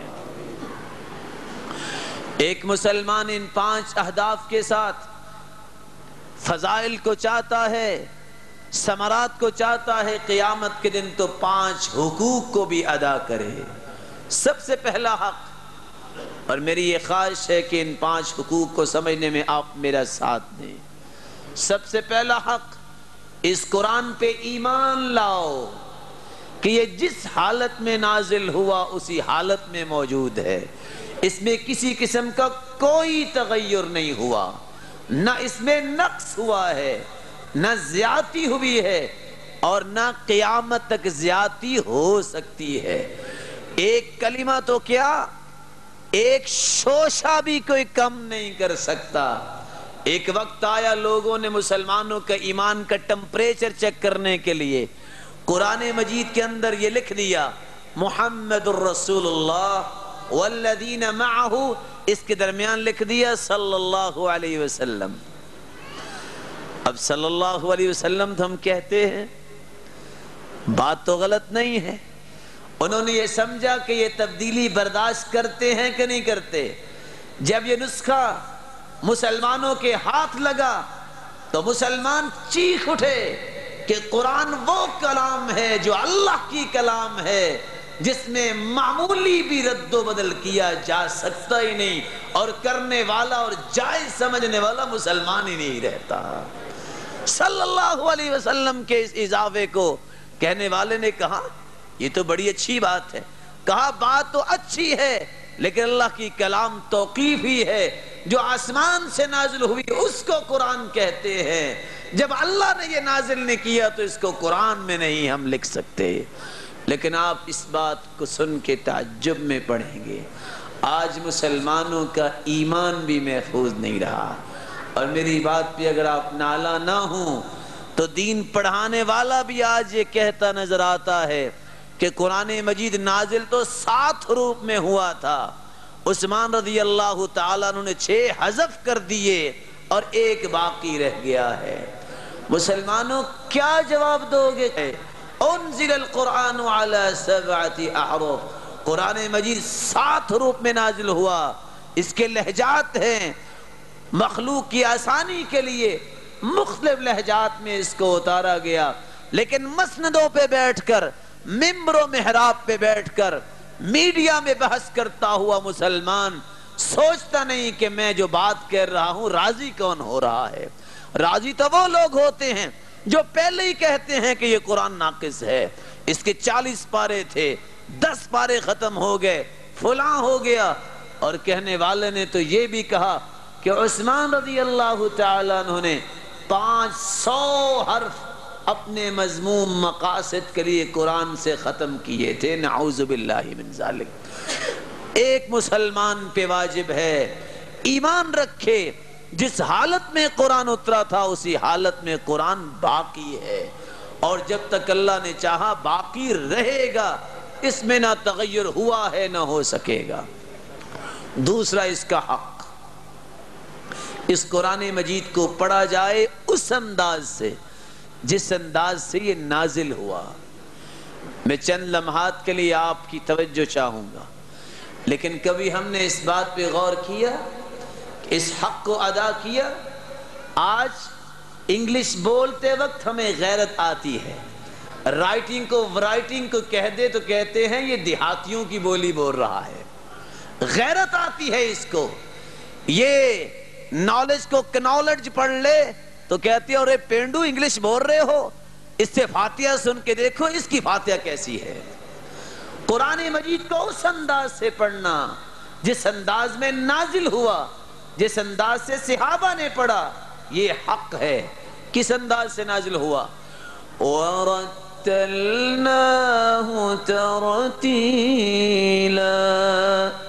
ہم نے ترتیل کے ساتھ اس کو نازل کیا، اور حکم کیا ہے؟ وَرَتِّلِ الْقُرْآنَ تَرْتِيلًا، اے پیارے پیغمبر آپ بھی ترتیل کے ساتھ پڑھو۔ ترتیل کیا ہے؟ توجہ چاہیے۔ قراءۃ القرآن بتمہل واطمئنان مع تدبر المعانی ومراعاة کیفیت تلاوت کتاب اللہ المنزلۃ من، قرآن مجید کو اس خوبصورتی کے انداز سے آہستہ آہستہ پڑھا جائے، معانی پہ غور کر کے پڑھا جائے، اور اس پرننسیشن، اس نطق، اس تلفظ کا خیال کر کے پڑھا جائے جس کے ساتھ جبریل نے محمد مصطفیٰ کو سکھایا تھا۔ لیکن آج کون خیال کرتا ہے؟ رمضان آنے والا ہے، ہر مسجد میں کبھی کسی نے یہ دیکھا کہ پڑھنے والا کیا پڑھ رہا ہے؟ ہاں 1 گھنٹہ کھڑا ہونا ہے، ہاں آدھ گھنٹے میں فارغ کرنے والے کو بڑا بہترین قاری سمجھا جاتا ہے، لیکن یعلمون اور تعلمون کی بجائے کچھ چیز سمجھ نہیں آتی۔ یہ قرآن زندگیوں میں تبدیلی کیسے لائے گا؟ آؤ ارض حجاز میں بیت اللہ میں کھڑا امام پڑھتا ہے، جب کسی آیت پہ اللہ کا خوف آ جائے اگلی آیت پڑھنے کی جرت نہیں کرتا۔ اللہ کی قسم آپ پریشان ہو جائیں ان لوگوں کے اندر قرآن کی تاثیر کتنی ہے کہ صرف توحید کی آیت کو پڑھتے وقت، اور عیسائیوں نے جو گلگپاڑا کھول رکھا ہے، کہتے ہیں عیسیٰ اللہ کا بیٹے، اس آیت پہ امام حرم پڑھتے پڑھتے 1.5-2 منٹ تک ان سے اپنی آواز نہیں سنبھالی جاتی۔ کبھی دیکھا پاکستان میں بھی کوئی تراویح پڑھاتا ہوا رویا ہے؟ اس لیے کہ ہم نے اس کو اس انداز سے پڑھنا سیکھا ہی نہیں ہے۔ اور میں چند مثالیں دوں گا تاکہ سمجھ آ جائے کہ نقصان کیا ہوتا ہے۔ اگر اس کا حق ادا نہ کیا جائے، جواب آپ دیجئے گا ہم اللہ سے چاہتے کیا ہیں؟ اور میں تو یہ کہتا ہوں قرآن تو بہت عظمت والی بات ہے، نماز کے لیے اذان کہنے میں بھی مسلمان اتنا گر چکا ہے، ذوق کرنے والوں کو اللہ جزائے خیر دے، لیکن اذان کہنے والے بھی پتہ نہیں کیا کہتے ہیں۔ مثال کے طور پہ اذان کی ابتدا کہاں سے ہوتی ہے؟ اللہ اکبر، وہ کاف جس سے کتاب لکھی جاتی ہے۔ اللہ اکبر اس کا مطلب ہے اللہ بہت بڑا ہے۔ من کل شیء یہ محذوف ہے، اور اگر ہم اذان کے وقت اللہ اکبر کی بجائے اللہ اکبر، پتہ اس کا معنی کیا ہے؟ اکبر جمع کبر، یہ کبر کی جمع ہے، اور کبر عربی زبان میں طبل کو کہتے ہیں، ڈھول کو کہتے ہیں۔ ترجمہ کیا بنا؟ اللہ اکبر، اللہ ڈھول ہے۔ بتائیے اس اذان کو قبول کیسے کیا جائے گا؟ سمجھتے ہوئے بھی یہ کمی ہو۔ ذرا کہیں کلاس میں بیٹھے کہ انگلش کا کلمہ تو غلط بول کے دکھاؤ، دیکھتے ہیں استاد آپ کو دوبارہ اس کلاس میں بٹھاتا ہے کہ نہیں بٹھاتا۔ کہیں دنیا کے کسی بھی ٹرمینالوجی کو غلط استعمال کر کے تو دکھاؤ، دیکھتے ہیں قبول ہوتی ہے کہ نہیں۔ یہ مزاج ہے نا آج مسلمان کا، پرواہ ہی کوئی نہیں، اور اگر کہا جائے تو کہتے ہیں بس جی ہماری زبان تو موٹی ہو گئی ہے، اور ہم تو بوڑھے ہو گئے ہیں۔ کوئی اس وقت مسلمان اتنا نان سینس نہیں ہے کہ گھر والے کہیں آلو اٹھا لو تو وہ ٹماٹر اٹھا لاتا ہو، چپل لینی ہو تو 10 دکانوں پہ بھاگتا ہے۔ قرآن مجید کے اس حقیقت کو سمجھنے کے لیے روزانہ کے 10 منٹ نہیں نکال سکتا۔ اذان کی حالت، اور اشہد ان محمدن رسول اللہ، اے اللہ میں گواہی دیتا ہوں محمد سچے رسول ہیں۔ اور اگر اس کو یہ کہا جائے جو لوگ کہتے ہیں اشہد ان محمد رسول اللہ، ان اللہ میں گواہی دیتا ہوں ہم سارے کے سارے محمد ہیں۔ مسلمانوں تم نے کس انداز سے اپنی زندگی کا رویہ برتا ہے؟ میں سمجھتا ہوں ذوق اچھا ہے اذان کا، لیکن کبھی سیکھ لینی چاہیے۔ اور انتظامیہ کے بارے میں ادباً کہنا چاہوں گا، دیوالیہ ہو چکی ہے فکری طور پہ انتظامیہ پاکستان کے اندر، کچھ پرواہ نہیں کہ کسی اچھے مؤذن کو رکھ لیں، اور کچھ پرواہ نہیں اذان سننے والوں کو کہ قرآن مجید تو قرآن مجید ہے، اذان ہی پہلا اعلان ہے نماز کے لیے، اس کو درست انداز سے اعلان ہی کر دیا جائے۔ اور نماز جب شروع ہوتی ہے تو وہاں بھی حالت کیا ہے؟ سورۃ الفاتحہ سے پہلے کون سی دعا ہم پڑھتے ہیں؟ سبحانک اللہم وبحمدک وتبارک اسمک، اے اللہ تیرا بابرکت نام ہے۔ یہ کب معنی سمجھ میں آئے گا؟ جب تبارک اسمک سین کے ساتھ پڑھیں گے۔ جب سین کے ساتھ پڑھیں گے تو یہ اسمن سے ہے یا سمون سے ہے یا وسمن سے ہے، جس کا مطلب ہے نام۔ لیکن آپ میری بات پہ ناراض نہ ہوئیے گا، سلسلہ صحیحہ کی روایت پیش کر کے بات کروں گا۔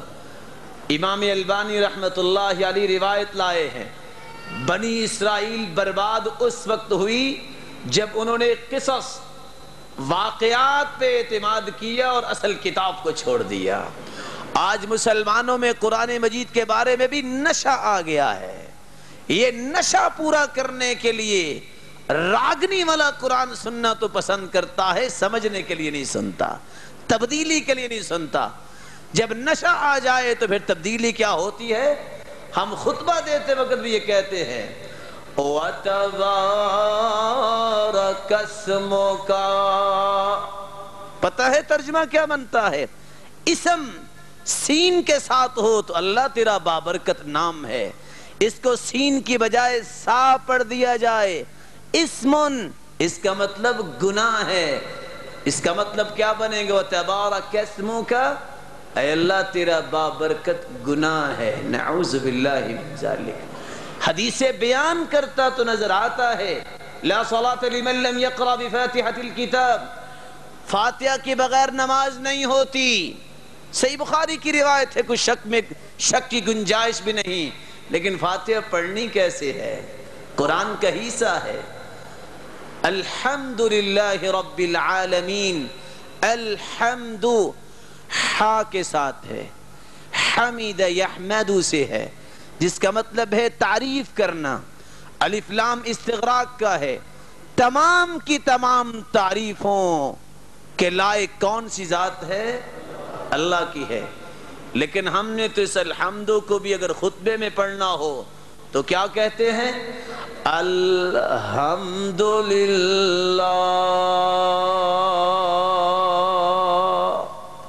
ہاں کے ساتھ جب پڑھو گے تو معنی کیا ہوگا؟ میرے سر کے تاج ہیں علماء، میری آنکھوں کی ٹھنڈک ہے قرہ، میں قرآن کی عظمت کو نکھارنا چاہتا ہوں، کسی کے بارے میں گفتگو چاہتا ہوں، وہ میرا مقصد ہی نہیں ہے۔ حامد یحمدو بڑی ہا کے ساتھ جس سے لاہور لکھا جاتا ہے، اگر الحمد کہا جائے تو اس کا مطلب ہے آگ کی حرارت کا ختم ہو جانا، یعنی پوری دنیا کا دھواں اللہ کے لیے ہے۔ یہ فاتحہ پڑھنے والا یہ کہہ رہا ہے، یہ خطبہ پڑھنے والا یہ سکھا رہا ہے۔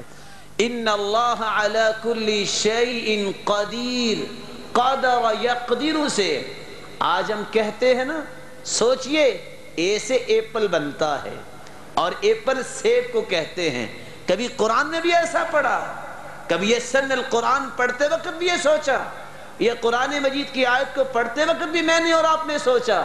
نہیں سوچا، کیونکہ ہمارے تخیلات بدل چکے ہیں، آئیڈیالوجی بدل گیا ہے، کانسیپشنز بدل گئے ہیں، لاکھوں نظریات موجود ہیں، کوئی پڑھتا نظر نہیں آتا، کوئی اس کی ترتیب کو سمجھتا نظر نہیں آتا۔ ان اللہ علی کل شیء قدیر، اللہ ہر چیز پہ قادر ہے، اللہ خوش ہوتے ہوں گے، لیکن ہم نے تو عادت بنا رکھی ہے قاف کو جو باریک لفظ ہے اس کو موٹا پڑھنا اور موٹے کو باریک پڑھنا، جس سے معانی میں تغیر آتا ہے۔ ان اللہ علی کل شیء قدیر، نعوذ باللہ، اللہ ہر چیز پہ قدرت رکھنے والا ہے۔ اللہ تو ایسی ذمیم صفات سے منزہ و مبرہ ہے۔ قرآن مجید میں ایک ہی آیت تو واضح آئی ہے، فَصَلِّ لِرَبِّكَ وَانْحَرْ، اے میرے پیارے پیغمبر صلی اللہ علیہ وسلم اپنے رب کی نماز پڑھیے اور اس کے لیے قربانی کیجئے۔ وَانْحَرْ ہا کے ساتھ ہے، نحر ینحر، لیکن اگر اس کو آپ موٹے انداز سے پڑھ دیں گے فَصَلِّ لِرَبِّكَ وَانْحَرْ، کیا مطلب ہے اس کا؟ اَمَّا السَّائِلَ فَلَا تَنْحَرْ، نحر ینحر کا مطلب ہے ڈانٹنا۔ ترجمہ یہ بنے گا اے پیارے پیغمبر اپنے رب کی نماز پڑھیے اور اپنے رب کو ڈانٹیے۔ قرآن مجید کو اس انداز سے پڑھنا جس انداز سے نازل ہوا یہ حق ہے۔ جب اس انداز سے نہیں پڑھو گے میرے بھائیو تبدیلی میرے اور آپ میں نہیں آئے گی۔ قل هو اللہ احد، پوری سورت توحید کی سورت، سورت الاخلاص اخلاص کی سورت ہے۔ قل هو اللہ احد، کہو اللہ ایک ہے۔ یہ قال یقول سے فعل امر ہے، لیکن اس کو بھی اگر کہا جائے قل هو اللہ احد، کھاؤ اللہ ایک ہے۔ کس انداز سے ہم نے قرآن پڑھا؟ اور میں تو یہ کہنا چاہوں گا میرے بھائیو قرآن تو قرآن ہے، حدیث کو بھی صحیح انداز سے نہ پڑھا جائے معنی وہاں بھی بگڑ جاتا ہے۔ میں ایک حدیث سنائے دیتا ہوں۔ ایک پڑھنے والا حدیث پڑھتا ہے التائب من الذنب کمن لا ذنب له، توبہ جو کرتا ہے اللہ اس طرح اس کو معاف کر دیتے ہیں جیسے اس نے گناہ کیا ہی نہیں۔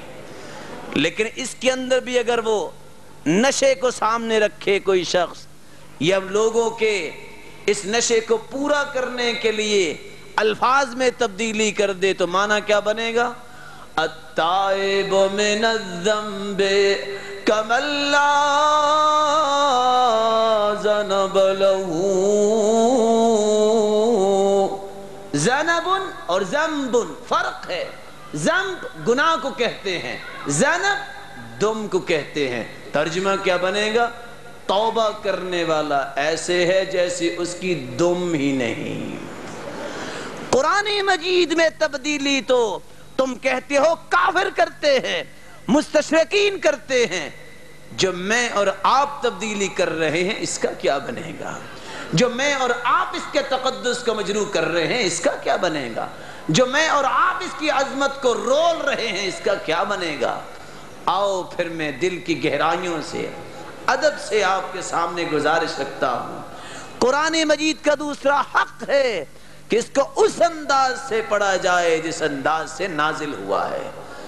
اور اگر آپ ناراض نہ ہوں تو وعدہ دے سکتے ہیں کہ آئندہ سے یہ کوشش کریں گے، ہم کسی قاری صاحب کے پاس بیٹھ کے پڑھیں گے، کسی عالم کے پاس بیٹھ کے پڑھیں گے کہ وہی پرانی طرز جو میری خالہ نے مجھے ایسا پڑھایا تھا اسی پہ چلنا ہے۔ کون کون ساتھی وعدہ کرتا ہے؟ ہاتھ کھڑا کریں۔ اور یہی ہمارا مقصد ہے آج کی تقریر کا۔ اللہ آپ کو برکتوں سے نوازے۔ تیسرا حق یہ ہے قرآن مجید کو سمجھا جائے۔ جو قرآن مجید کو سمجھتا نہیں اس کے اندر تبدیلی نہیں آتی۔ افلا يتدبرون القرآن ام على قلوب اقفالها، ان کے دلوں پہ تالے لگے ہوئے ہیں، یہ قرآن کو کیوں نہیں سمجھتے؟ بار بار اللہ کہتے ہیں لعلہم یتفکرون، لعلہم یتذکرون، یہ سمجھ سکیں، ان کو بصیرت ملے، یہ غور و فکر کریں۔ یہ تبصر اور تفکر کب حاصل ہوگا؟ جب اس کے معانی کو سمجھا جائے گا۔ اور قرآن مجید میں اللہ سبحانہ و تعالی نے اس بات کی حقیقت کو بیان کیا ہے وَأَنزَلْنَا إِلَيْكَ الذِّكْرَ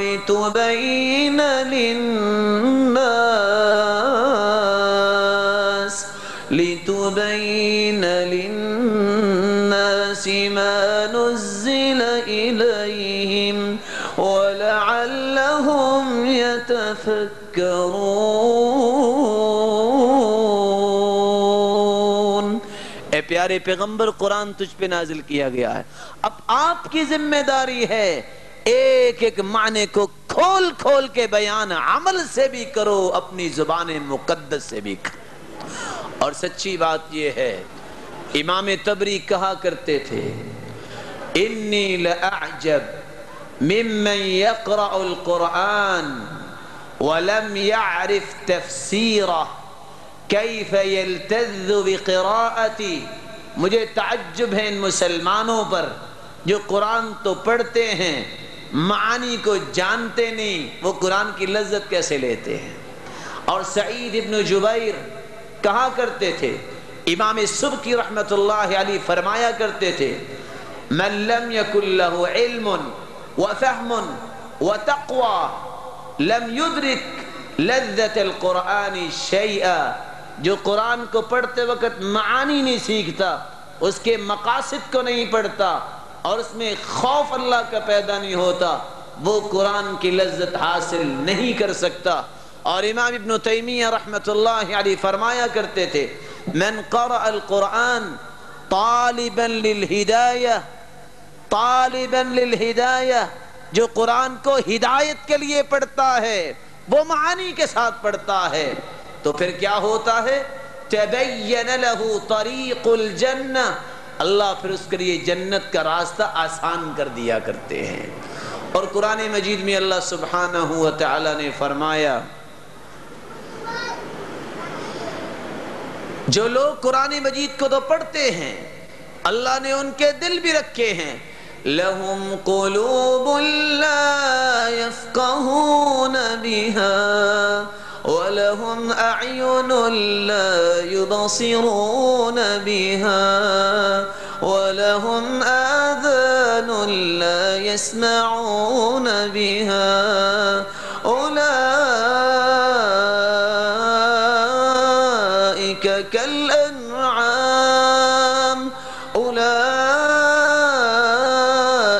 كالأنعام بل هم أضل۔ اللہ نے دل دیا ہے، کان دیے ہیں، آنکھیں دی ہیں، جو دل دیا ہے سمجھتا نہیں، آنکھیں دی ہیں حق کو دیکھتا نہیں، کان دیے ہیں حق کو سنتا نہیں، پسند نہیں کرتا، یہ انسان تو نہیں ہے نا۔ اولئک کالانعام، یہ تو جانوروں کی طرح ہیں، بل ہم اضل، جانوروں سے بھی بدتر ہیں۔ اللہ ہم سب کو محفوظ فرمائے۔ چوتھا اس کا حق یہ ہے کہ اس پہ عمل کیا جائے، اور یہ اہداف میں بھی آپ نے سمجھی عمل کس انداز سے فوراً کیا جائے۔ سورۃ النور نازل ہوتی ہے، عورتیں رات کی تاریکی میں ہی اپنے کمر پٹے اتار کر ان کو دو ٹکڑے کر کے پردہ کر کے اس نازل شدہ آیت کی تطبیق کر کے سوتی ہیں کہ شاید صبح زندہ رہیں گی کہ نہیں رہیں گی۔ ادھر شراب حرام ہوئی ہے، ادھر جام چھلک رہے ہیں شراب کے۔ ابو طلحہ فرماتے ادھر سے اعلان ہوا میں اپنے چچاؤں کو شراب پلا رہا تھا، ابھی حرام نہیں ہوئی تھی، جب آواز آئی کہ حرم الخمر، شراب حرام ہوگی ہے، وہ جام جو ہاتھوں میں تھے وہ بھی پٹخ دیے اور پائے حقارت سے ان مٹکوں کو بھی توڑ دیا، اور مدینے کی گلیوں میں شراب اس طرح بہ رہی تھی جیسے سیلاب آ گیا ہے۔ لیکن آج مسلمان کا انداز وہ نہیں رہا، ایک بات کے لیے 20 سال انتظار کرواتا ہے، کہا جاتا ہے نماز پڑھو، کہتا ہے پڑھ لیں گے، ٹائم نہیں ملتا، ملک الموت آ گیا تو اس کو بھی کہنا بھائی ٹائم نہیں ہے، پھر کسی دن آ جانا۔ آج کہا جاتا ہے اللہ سے ڈر جاؤ، کل کائنات سے خوبصورت ہستی محمد الرسول اللہ صلی اللہ علیہ وسلم تھے، اور ان کی سنت ہے یہ داڑھی، اس کا اہتمام کرو، کہتے ہیں شادی کے بعد کریں گے، شاید کہ وہ دن تمہیں دیکھنا ہی نصیب نہ ہو جس دن کے انتظار میں بیٹھے ہو۔ یا من غرک طول الامل یا من بدنیاہ اشتغل وقد غرک طول الامل الموت یأتی بغتتا والقبر صندوق العمل۔ اور لمبی امیدوں کے اسیر اور غلام اور قیدی بننے والے، تمہیں کیا پتا موت تو اچانک آیا کرتی ہے، موت یہ نہیں دیکھتی جوان ہے کہ بوڑھا ہے کہ بچہ ہے، جو اللہ نے لکھ دیا ہے۔ اذا جاء اجل لا يستأخرون ساعة ولا يستقدمون.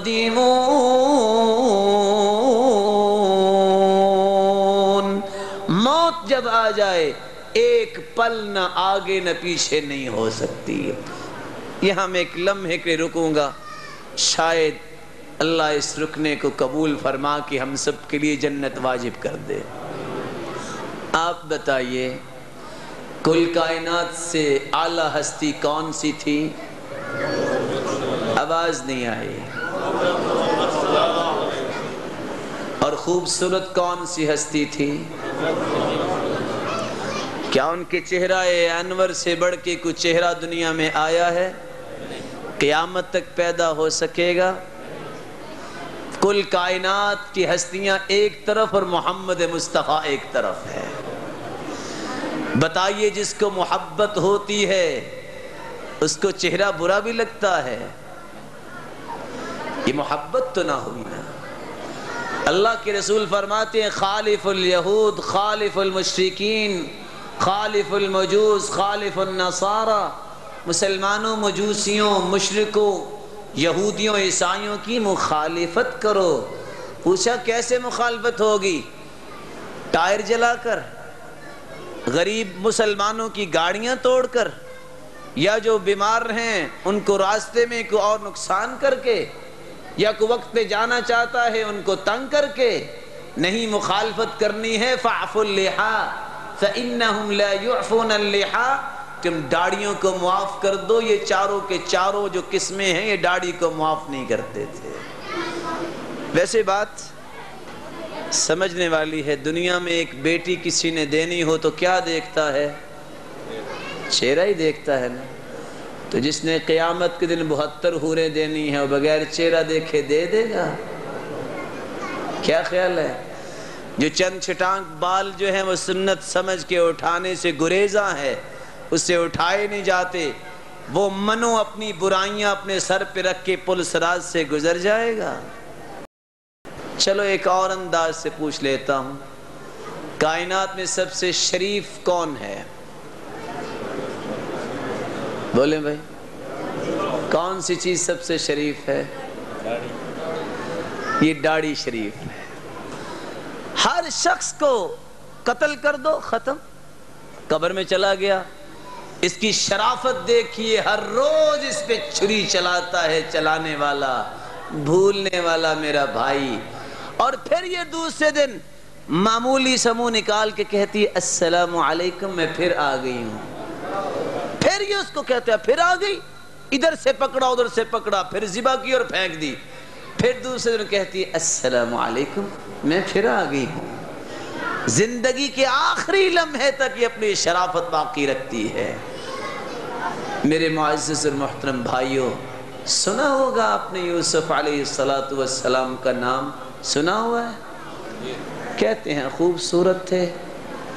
اسے آپ کو میری بات سمجھ آ رہی ہے؟ کس کس کو آ رہی ہے ہاتھ تو کھڑا کرے.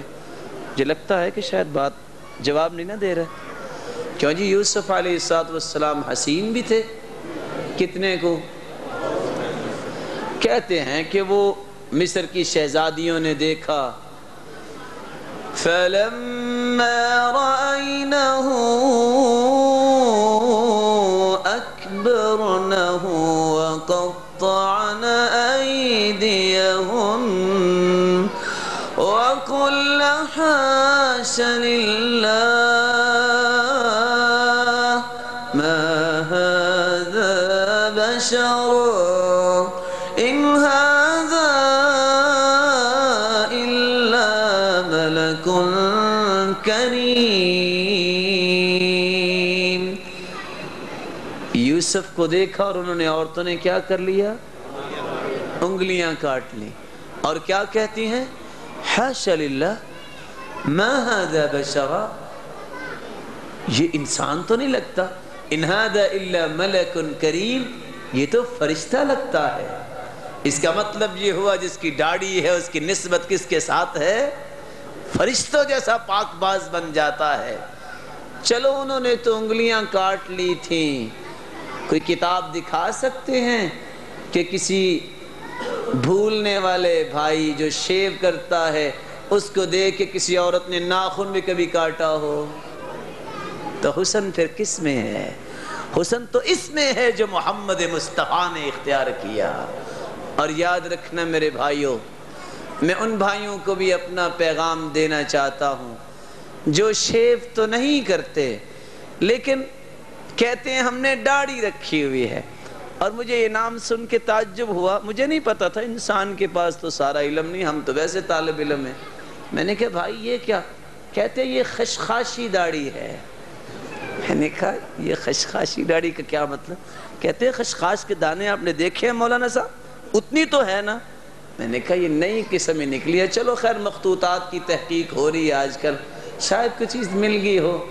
میں ان بھائیوں سے بھی پوچھتا ہوں جو اس کو کبھی دائیں سے کبھی بائیں سے مطمئن نہیں ہیں، کوئی چھپاتا نظر آتا ہے، کوئی کٹواتا نظر آتا ہے، لیلۃ القدر کی رات میں روتا بھی نظر آتا ہے، یہ کہتا بھی نظر آتا ہے وہ دعا جو ہم سب جانتے ہیں۔ جانتے ہیں نا کیا پڑھتے ہیں؟ اللہم انی انک عفو تحب العفو فاعف عنا۔ کیا مطلب ہے اس کا؟ اے اللہ تو معافی کو پسند کرنے والا ہے، مجھے بھی معاف کر دے۔ کیا معاف کر دے؟ میرے گناہوں کو، سارے گناہوں کو کہ آدھے کو؟ کیوں جی ہم سارے گناہوں کی معافی مانگتے کہ آدھے کی؟ چلو میں آپ سے پوچھتا ہوں، آپ نے کبھی دیکھا ہو کہ ایک شخص اعتکاف میں بیٹھا ہے اور رو رہا ہے، کہہ رہا ہے یا اللہ اگر میرے 10 من گناہ ہیں تو 5 من معاف کر دے، 5 من رہنے دے؟ کسی نے کبھی کہا ہے؟ تو فاعفو عفا یعفو کا مطلب ہے سارے گناہ معاف کر دے۔ ترمذی کی روایت ہے، سنا ہے، اور اس کو روایت کرنے والی عائشہ صدیقہ رضی اللہ تعالیٰ عنہ ہے، اور امام البانی نے بھی اس کو حسن کہا ہے۔ ترمذی کی روایت سے تو آپ معنی لیتے ہو کہ سارے گناہ معاف کر دیں۔ 22 روایتوں میں اگر یہ آ جائے فاعف اللحا، داڑھیوں کو معاف کر دو، ساری کو کہ تھوڑی کو؟ اب آواز نہیں آئے گی ویسے، اب ویسے آواز نہیں آئے گی، ساری کو کہ تھوڑی کو؟ محمد مصطفیٰ کی زبان سے نکلی بات میں تناقض ہو سکتا ہے، اختلاف ہو سکتا ہے۔ اس زبان مقدس میں تو حرکت اس وقت آتی تھی جب وحی نازل ہوتی تھی۔ تو میرے بھائی پھر پوری معاف کرو، اپنے آپ کو مطمئن کرو، اللہ سبحانہ و تعالی قیامت کو تمہیں مطمئن کر دے گا۔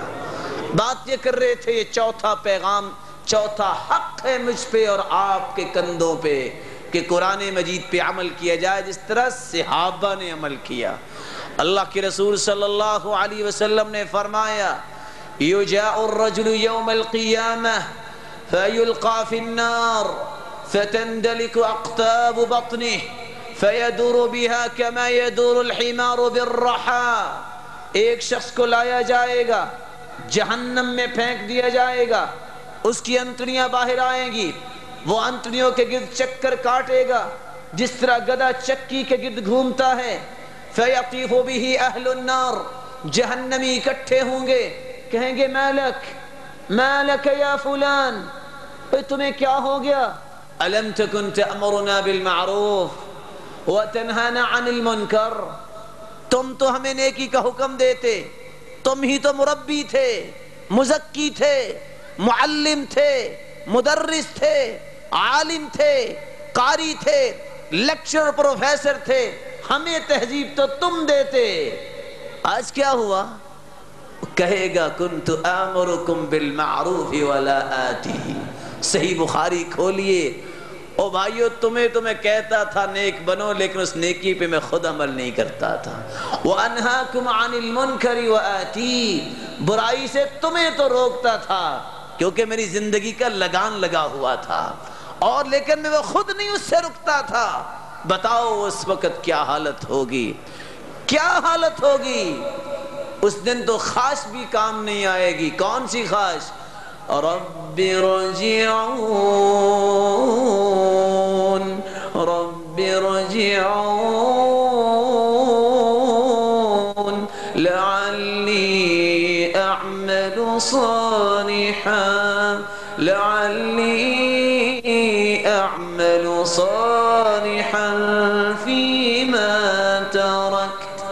كلا إنها كلمة هو قائلها ومن ورائهم برزخ إلى يوم يبعثون. بندہ کہے گا اللہ ایک مرتبہ مجھے واپس بھجوا دو، دوبارہ نہیں ایسا کروں گا. لعلی اعمل صالحا فیما ترکت، شاید جو میں نئے کام کر سکا اب کروں گا. اس کا خیال ہوگا دنیا میں بھی ایسے ہی کام چلا لیا کرتے تھے سفارش اور گزارش کر کے. قرآن کیا کہتا ہے؟ کھلا. اللہ نے جب ڈکشنری میں نظام لکھا تھا نا لوح محفوظ میں، اللہ فرمائیں کہ میں نے یہ لکھا ہی نہیں جو فوت ہو جائے واپس جائے. ہاں لوگ کہتے ہیں کبھی کوئی اچھا کھانا پکا ہو تو کچھ حصہ بٹانے آ جاتے ہیں، اللہ نے ویسے لکھا نہیں ہے. جو اللہ نے لکھا نہیں وہ ہو بھی نہیں سکتا. کلا انہا کلمۃ هو قائلها، یہ تو کہنے والے کی بات ہے نا. یہ تو کہنے والے کی باتوں کو مانتے رہے تو عدل و انصاف کہاں جائے گا. آخری حق اور پانچواں حق، مسلمانوں اس قرآن کے پیغام کو عام کرو، اس کی دعوت دو. بلغوا عنی ولو آیہ، کسی کو ایک آیت آتی ہے اس کو سکھانا پڑے گا. کوئی قاعدہ پڑا ہو اس کو سکھانا پڑے گا. صحابی کہتے ہیں ہم اللہ کے رسول کے پاس گئے، فَمِنَّا مَنْ عُلِّمَ السُّورَةَ اَوِ السُّورَتَيْن وَالْفَاتِحَةِ وَالسُّنَنِ.